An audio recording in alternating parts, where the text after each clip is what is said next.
This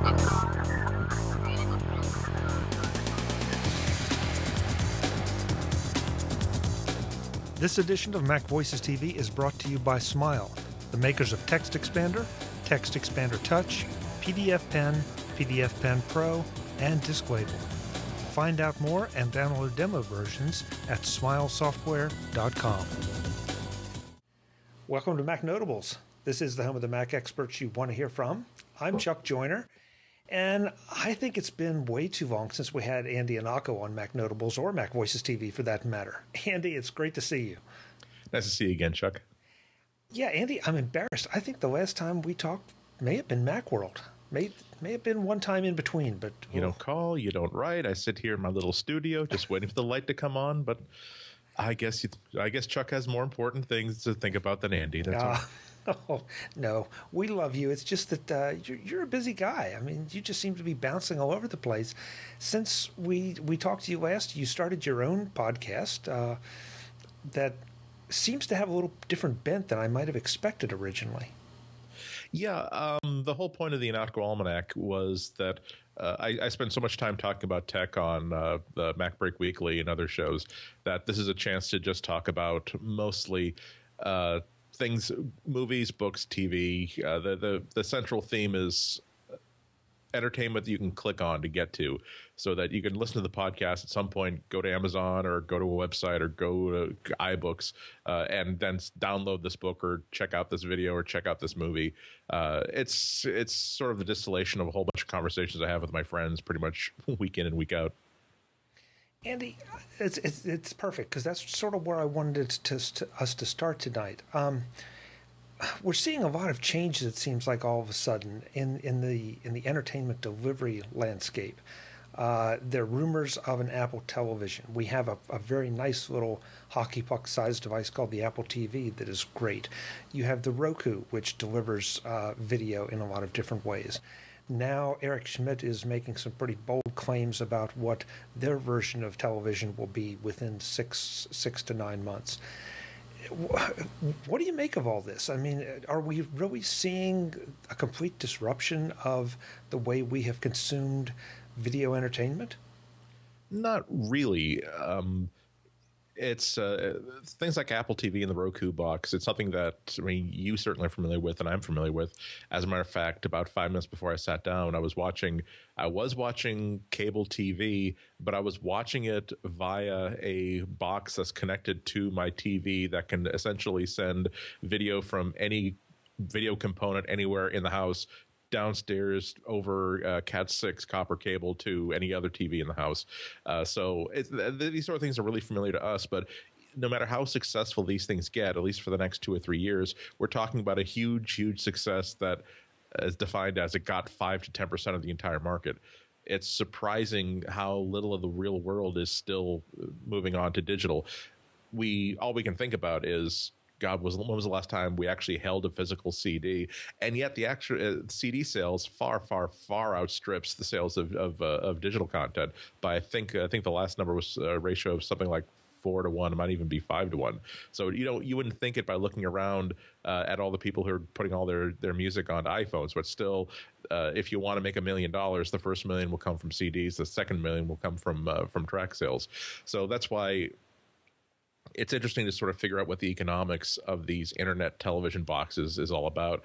It's not so much about later on being able to say, well, look, we've captured 80 to 90% of the market. Cable TV is dying. Broadcast is dying. I think it's more about the fact that 10% that would be more interested in getting all of their entertainment through the internet or through their home network, that's a very lucrative 10%. I mean, if you chase after the people willing to give you $15 a month for any service, you line up enough of those people, and soon enough, you're in gravy. Yeah, I agree. And listen, I know our listeners and our viewers, so I have to ask, what box are you talking about that sends the stuff over Cat 6? Because we'll get emails. Yeah, you might have heard of this box called the Sling Player. This is this really awesome little box you plug into. You plug it into your network, and it will essentially take the video output and the audio output of any piece of home video equipment you've got, be it a cable box, be it just a home tuner, even if it's a VCR or a DVD player, and simply send it over the internet or through your local network. So no matter where you are in the world, you can tune into your you could launch an app on your desktop or through a browser and actually watch whatever is going on your DVR. And there's even an on-screen remote so that you can virtually change the channels, schedule recordings, play things off your DVR. They've got mobile apps. There's an app for the iPad. So whenever I'm out on a trip, it used to be that the last thing I would have to do before I was leaving for 3 or 4 days was check the DVR, make sure that any program I really wanted to see was marked for record this and don't delete it. I don't care how busy you get. Make sure you don't delete this before I actually get to see it. Now I can just, when I get back after dinner at my hotel, I can just simply sit down and watch the Letterman show, watch that movie that I wanted to record, and then delete it right from there. So it's a really cool box. It's been around for a few years. It works really well. The good news is that they make this little box that will let you forge that connection to an actual HD TV instead of through a desktop client or through a mobile client. So you could do something cool like if you're a Red Sox fan and you want to get all the local games, you could, if your parents are still living there, you could just stick a sling box on their network, then take one of these like sling catcher boxes back home after you visit from the holidays back home to San Francisco, and essentially you'll be able to watch local cable television in San Francisco. Great box, but they don't actually make it in the United States anymore because now they're moving almost completely towards sort of what Netflix is doing by saying that instead of selling actual hardware, let's just sort of convince Roku and let's convince Boxy Box, let's convince all these makers of these other IPTV boxes to ship their devices with the Sling Catcher app so that they don't have to sell the hardware. They just have to sell software that makes it work. They're having a little bit of trouble getting people to fall in line. I think the Boxy Box is the only one of these IPTV boxes that actually has the Sling Catcher app on it. But I got mine and it still works. So I'll make sure it keeps still working because I like it a lot. Andy, it's interesting to hear you say what you just did, because there's this fight to get things, it feels like, into the televisions. And I don't know, but I kind of appreciate Apple's at least current approach of having a device that I can plug in. It may not be quite as elegant, and certainly Steve Jobs would much rather have something that you didn't have to connect to anything if you could. But I don't want to buy a new TV every 2 or 3 years just because the apps change. And so I start to wonder if there's ever going to be an open format kind of thing where, okay, that if I buy a Sony, if I buy a Samsung, if I buy, who else, Toshiba, whatever, that I'll be able to load virtually any app on it, or there will be a CBS and NBC, a Sling Player app, an Amazon Hulu Plus app that can be installed on that. Because right now it just feels a little too proprietary. Yeah, and so I think some of that is empire building, where no one wants to adopt the standard someone else created. They want to create the standard that they can license and make money off of. But the other thing is that right now it's really not a feature that consumers are lining up to pay for. If they spend more than X dollars on a TV set, they're perfectly happy to have built-in access to Netflix and Amazon Instant Video and Pandora. But I don't think there's any company has managed to define that as a real premier product. Sony was one of the first companies to sign up with Google to put Google TV inside their sets. Even then, they couldn't be enticed to put it in across the board. They only put it onto 1 or 2 different sets, and it just made such a resounding kerplunk in the marketplace that you don't see them expanding that line.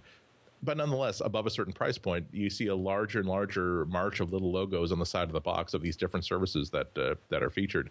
So that's why, although there's still so much uncertainty about what Apple would do with their own branded TV set, one big advantage is that everybody's excited about writing apps for iOS as it is. So there's a large pool of talent to draw from. Netflix has already written an iOS app. Slingbox has already written an iOS app. Pandora, every service you can name, has already written an iOS app. So it would be little difficulty whatsoever for them to start supporting this Apple TV. And as you say, it's not as though you'd have to buy an entire brand new. Wait until the next time you need to buy a new set before you would get a TV that would actually have apps built in. You would be able to add to this library as you go along. But everybody's in the Apple TV conjecture game. Who knows exactly what's going to entail? Obviously, I think it's pretty obvious it would run iOS, but nobody knows whether it would be pitched specifically as a solution for all these streaming video services, or if Apple would be just very, very content to make iTunes Store the best source of content for this Apple TV.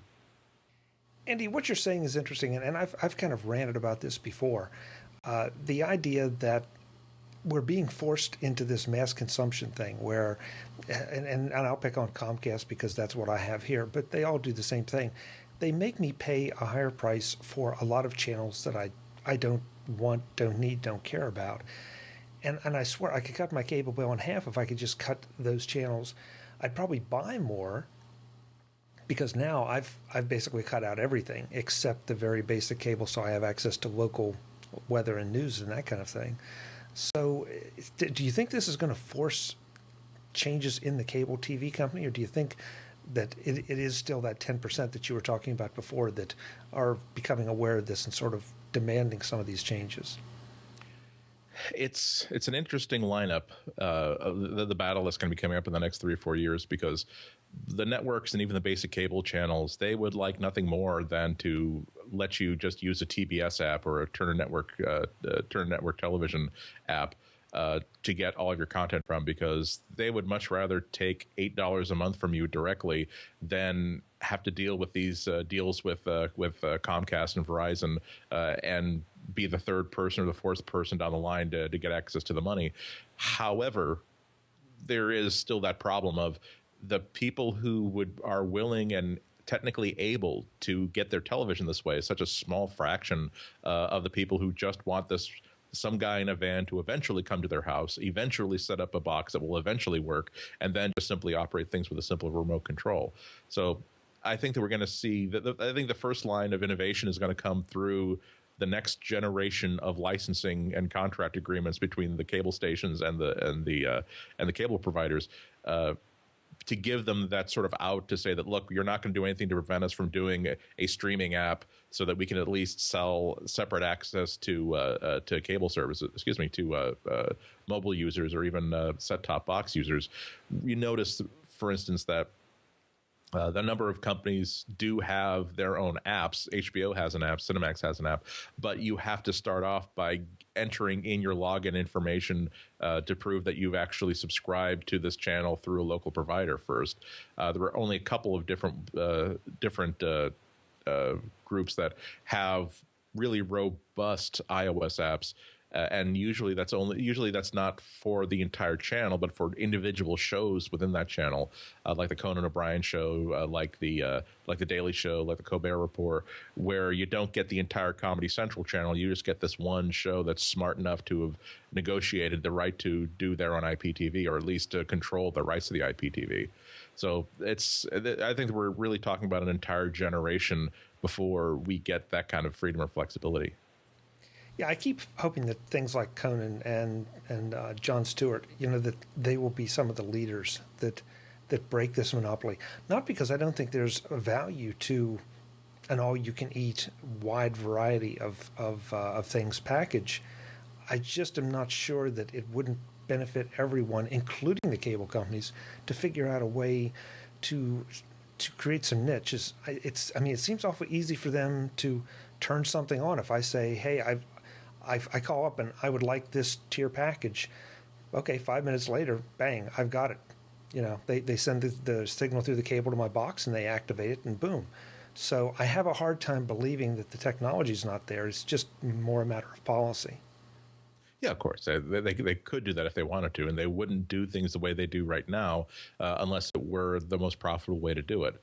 So yeah, it's going to take competition to really force their hand, and unfortunately, they have a really strong hand right now. Andy, if I ask you to design the television experience of Christmas 2012, what and obviously, let's keep it out of the realm of science fiction, but because otherwise I don't know where you'll go. What would you see a really nice TV Christmas 2012 look like? 2012, it's still the same as the TVs we got today.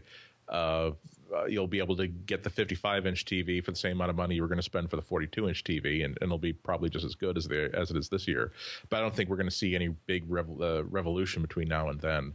Again, it's not just a case of technology; it's a case of the users of that technology being lined up with money in their hands.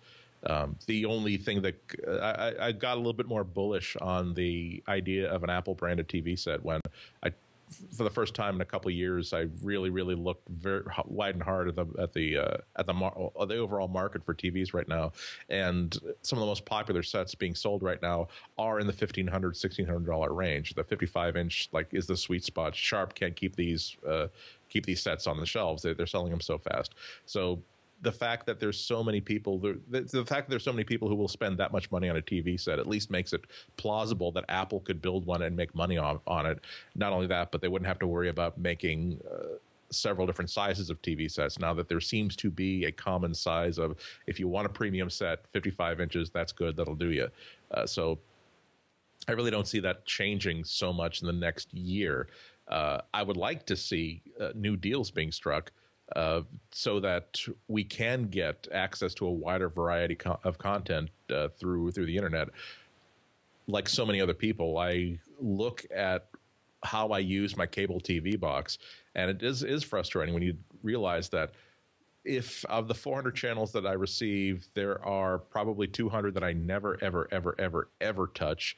There are 20 that I watch with any regularity, and there are probably only 5 or 6 that I really feel like I couldn't do without. And so as soon as the marketplace starts clamoring for a solution to that problem, I'm sure that the cable companies will deliver it. The other problem, though, is that cable companies, no matter how you want to get your TV, they've got to sell you a service. So if you decide that, oh, I'm going to stick it to the man, I'm not going to subscribe to cable TV anymore, I'm going to get all my entertainment off the internet. Well, who are you buying your internet access from? Bing, the exact same cable company. So that's when we start to see an end to this carte blanche, all you can eat internet access at high bandwidth, and you start to get some sort of either a restricted or a metered internet access. No matter how they're going to get that $100 out of you every month, no matter how they go about it. They're just happy to get that $100. Yeah, that's a good point, and you're right. It does feel like, right hand or left hand, you're still paying the same people. So, where does Apple fit into the picture of this evolution, and not with some speculative, as of now non-existent product, but with our Macs, and more importantly perhaps with our iOS devices? Do you think they're going to be a leader? Do you think they have the potential to be that, or are they happy to sort of support what's going on now and just adjust slowly? Apple's in an odd position. Their business has never been to make money selling software and services. They always make their money off of the hardware. The App Store and the iTunes Store, they're just insane successes in any industry and by any metric you want to consider. But all the numbers that we get access to say that they make a little bit of money, but it's not a cash cow. So they are in a position where they can afford to give away, or excuse me, it would be attractive to them to sell broadband services, to sell video services and movie services at a rate where they wouldn't make a fortune on it, so long as it makes Apple branded gear more valuable. The big attraction of the Apple TV is that it simply works. Not only does it work, but it also enhances every other piece of Apple hardware that you have. Apple's form of lock-in isn't through digital rights management. It's through making sure that every time you buy something with an Apple logo on it, you have such a pleasant experience that you want to buy another Apple logoed piece of equipment. This is completely the opposite of the way that Amazon works, whereas Apple makes an estimated 20 to 40% markup off of every iPad that they sell. On Amazon's Kindle Fire tablet, there is an estimate that they are probably losing a few dollars on each piece of hardware. And their idea is that they're going to make more money because they can sell so much content through the device. And it's going to make the Amazon store experience so much more valuable to these people. So that's where Apple has both an advantage and a disadvantage. So that they're not the people who are going to when they look at the spreadsheet, they're not immediately thinking that we have to make sure that every single account that we have earns us at least $30 to $40 to $50 worth of purchase content per month, or else we're losing money on that consumer. They're perfectly happy to break even on that consumer so long as they can make that $300 markup on their $1,500 TV set. So I'm really not sure where their power is right now. Remember that although they've had huge success with video, with audio, they haven't had that much success with video.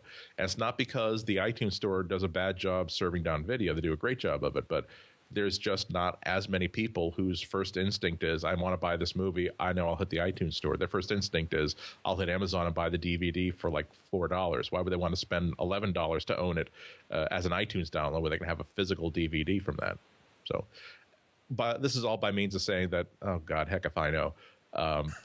And I think that most people at Apple, behind the PR and behind the door, behind the locked door, behind the retina scan door, and behind the fingerprint DNA scan door, they'll say, hell if we know either. We're just going to start to build stuff and see who buys them. The point about Apple's lock-in strategy versus DRM is a great one. I mean, when AirPlay came along, I bought a second Apple TV, and I'm looking at buying a third so that I have one on every screen in my house, because I can walk in and no matter where I am, just take out my iPhone, and I'm still looking for the right, I guess, AirPlay it over to a bigger screen, and it works so well. It's almost staggering how well it works.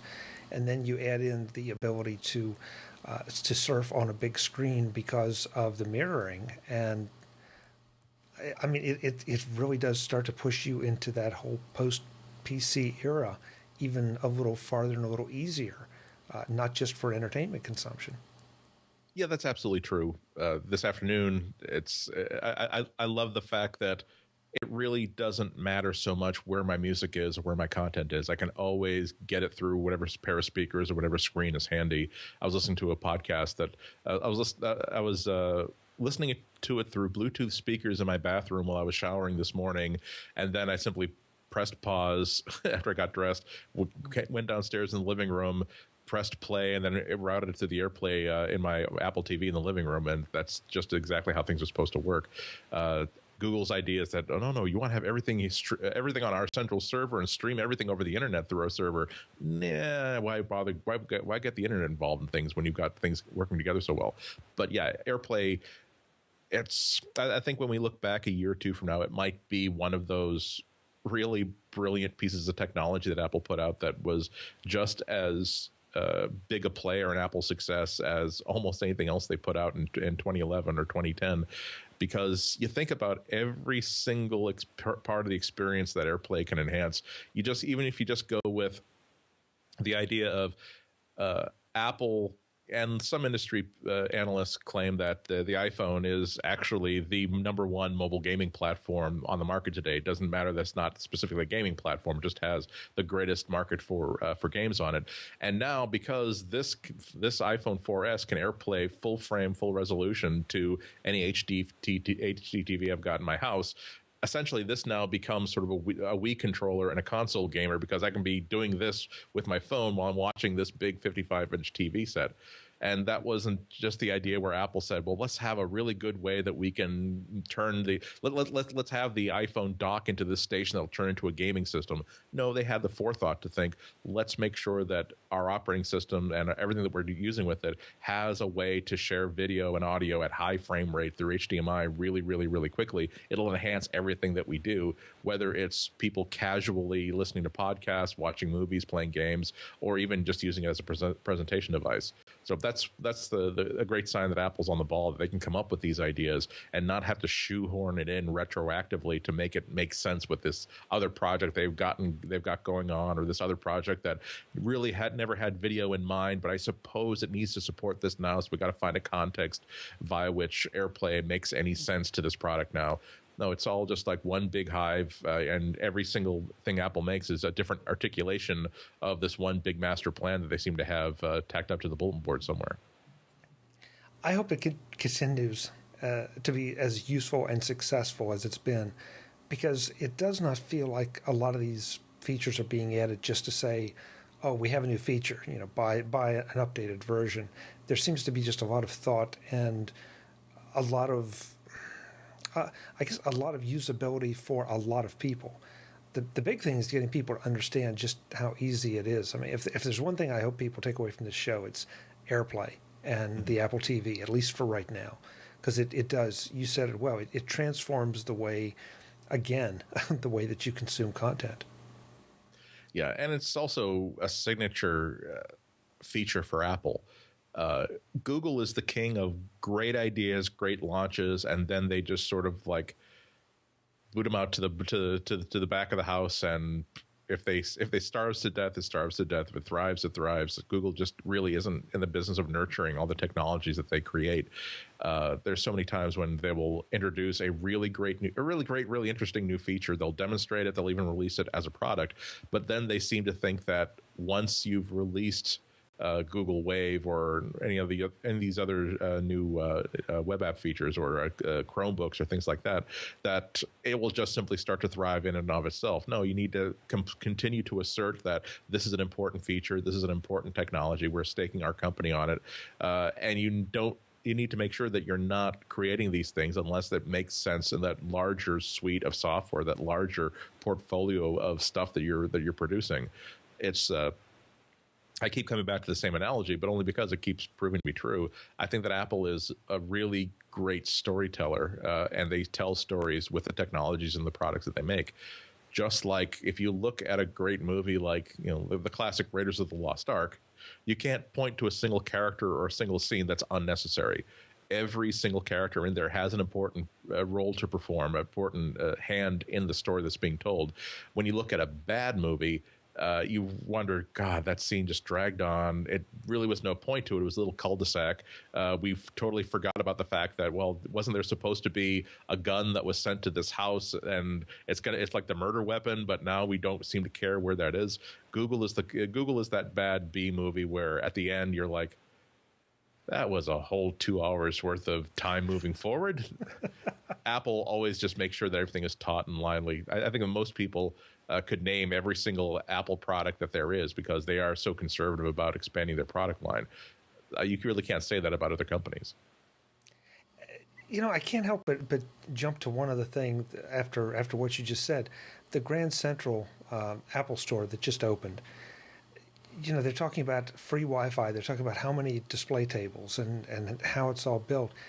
The whole Apple retail phenomenon just takes everything you just said and transfers it to a complete other realm, and it works. So it's fascinating that some of these other folks don't seem to understand this equation because it's not a hard equation. It just seems to be almost impossible to execute consistently, and at least up till now, Apple's been doing that for a long, long time. Yeah, it's really their personality and their philosophy. Their whole idea is that we want to control as much of the experience as possible for the consumer. And there are definitely a lot of potential downsides to that. But when you take that kind of obsession and apply it to a store, when Apple first said that we no longer trust independent stores to really promote our products and support our customers the way that we would like them to be supported and the way that we'd like our products to be promoted. A lot of people, myself included, having seen Gateway and other companies do such a poor job with their own branded stores in the past. I mean, they would open and close the same week pretty much. Scoffed at this idea because we didn't really understand what the purpose was. It was too easy to fall into the trap of thinking that this is just going to be a store like a regular store, that the goal of this store is simply going to be to move product, when in fact the goal is to move product but also to enhance the brand. The idea that it's a value-added feature that anybody can go to any Apple store and get free service, where at worst they'll charge you for the parts, they never charge you for labor, and sometimes they don't charge you for anything because they can they will, if you there are times when they have what they might call a "we're awesome" policy, where your iPhone is out of warranty, it stopped working, but you know what? you took care of your machine and you were very, very nice, and you were honest with them that no, I didn't. Yes, I know I ran through the wash, but it only ran through the wash once, and I only bought this 4 days ago, and I'm so sorry. Maybe they'll even like swap it out for a new one on that basis. That's not the sort of thing that anybody at Best Buy would be willing to do for you. And that's not necessarily. And although I'm not telling you that's definitely that's definitely what Apple would do if you take a washed iPhone back to the Apple Store, but at least there's that possibility there. And given that people have that first really great experience at the Apple Store, that means that they'll start coming back to that store. So they're not really running a chain of stores; they're running a series of embassies. So that no matter where people go, as long as they keep headed for that big glowing white Apple logo, they're going to have a good experience. An Apple embassy. Yep, that's it. That's it. When you walk in, you feel protected. Mm. But there are no armed guards at the door. That's good. Well, actually, they're armed guard. They are. Well, they're not armed. They're in polo shirts, but they're still there. They're still there to be bigger and faster than you if you decide to run out with something. Well, yeah, yeah. And I'm glad of that. Andy, let's wrap up with something really important. What are your holiday movie picks? New in theaters or sure. Well, either any way you want to take that. Just since we're in the holidays, and I know you're a huge movie aficionado. Probably, actually, the one that would dominate everything is Hugo, the new Martin Scorsese movie. Words that you never thought would be in the same sentence together. Martin Scorsese, family movie, 3D, and absolutely totally awesome. You know that when you put Martin Scorsese in any situation, the results can't be anything but good. But if you've been shying away from 3D movies because you've had such bad experiences with them, or if you've been shying away from family movies because they tend to be just so cloying and overall, Scorsese really did something new and brilliant with this story. The 3D works perfectly well. It's not, it's not this House of Horror 3D effect where just things are being thrown into the camera just for 3D effect. There's no helicopter ride through a tunnel system just to give you motion sickness. Every part of the 3D is used to tell the story and create a more immersive experience. The only times when the 3D is overly dramatic is when there's a point to making sure that if somebody's sticking their face right into the camera, it's because he's invading your personal space and you're supposed to feel the way you're feeling right now. So the movie would work just as well, I think. Excuse me, wouldn't work quite as well in 2D, but it would still be a wonderful movie in 2D. But this is definitely, if you're going to make time to see one movie in the theaters, certainly before it leaves the theaters and leaves the 3D theaters, definitely make some time to see Hugo. Okay, that's interesting because when you said 3D and family movie, it's like 3D and family movie. But after you explain it, okay, now I'm intrigued enough that I'll go. Yeah, it's great. I mean, it's such typical of what I expect from Martin Scorsese, where the movie with every movie he makes is both autobiographical and is a statement on the movie itself, if that makes any sense. This one, there is you might have questioned why he would make a movie in 3D to begin with, outside of the fact that he's just naturally curious. But by the end, you realize that part of the statement he was making with this particular story, it's very, very natural that he would choose the most modern and cutting edge movie storytelling medium to tell the story. And I won't give anything away about the movie about this, but by the end you'll realize that, okay, now I totally get it.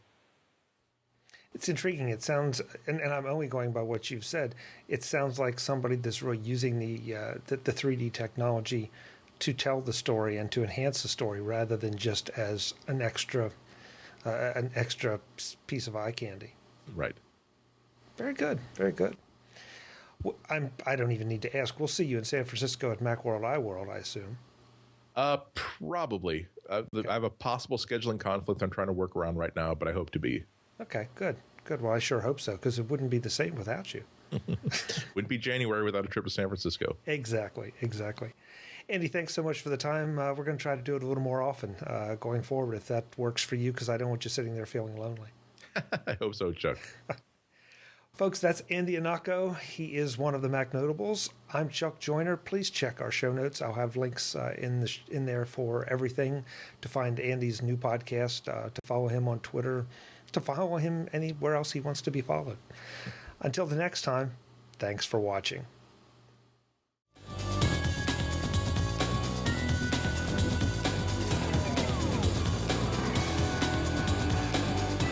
MacVoices TV is part of the MacVoices group and a member of Mac Level 10.